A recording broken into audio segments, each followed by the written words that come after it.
Juku-Kalle Raid. Suur aitäh! Härra linnapea, millel põhinevad uuringud, et alkoholi müümise keelamine pisipoodides, eks ole, elan ka ise rajoonis, kus on väikesed poed, ei sureta välja väikeettevõtlust.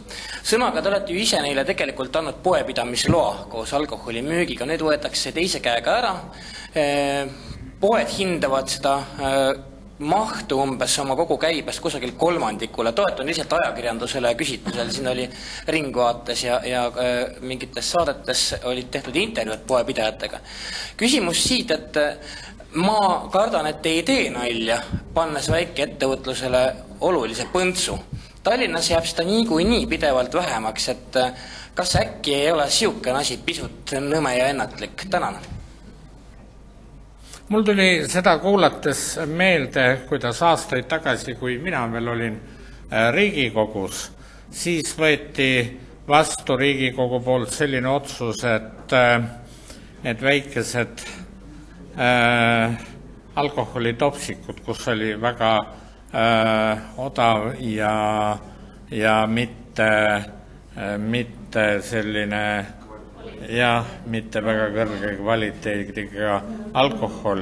Ja siis puhkes selle ümber sama võitlus. Ja mul on selgesti meeles, kuidas tol ajal Riigikogus siis jutustati sellest, et siis hävib terve Eesti väike ettevõtlus, kui need otsused vastu võetakse. Kui ma nüüd õieti mäletan, siis põhimine selle vastu võitleja oli muide tolle Ladonen.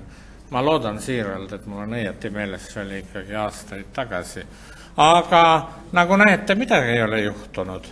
Kuigi need putkad ja need väikesed alkoholimüügikohad, nende tegevus ikkagi tookord lõpetati. Ja see ei olnud mitte Keskerakonna initsiatiiv, see oli ühe teise erakonna initsiatiiv, on mul hästi meeles. Tuletage teiega meelde, aitäh. Juku-Kalle Raid. Tänan, aga küsimusele ma ikkagi vastust ei saanud, sest see, mis toimus Riigikogus tol aastal, ei puuduta üleüldse tänast mingit päevakorda ja situatsiooni. Ja teatavasti seal, kus midagi tehakse, seal lendavad laastud või on kavalad inimesed tekitavad mingi muu võimaluse. Ja üsna avalikult on meedias piisavalt räägitud alkoholi rentimisest, ma ei tea, alkotaksodest, need asjad töötavad. Et kas linna võim saab aru, et sellega tegelikult ta ajab selle sama alkoholi müügi, mis on praegu kas või pisikses keldripoes, mis elab, peab oma 2-3 müüjat seal, ajab tegelikult kas ma võin talle vastata? Siis kui ma küsimuse lõpetan, jah, tänan. Et ajab selle sama müügi kontrollimatult tänavale.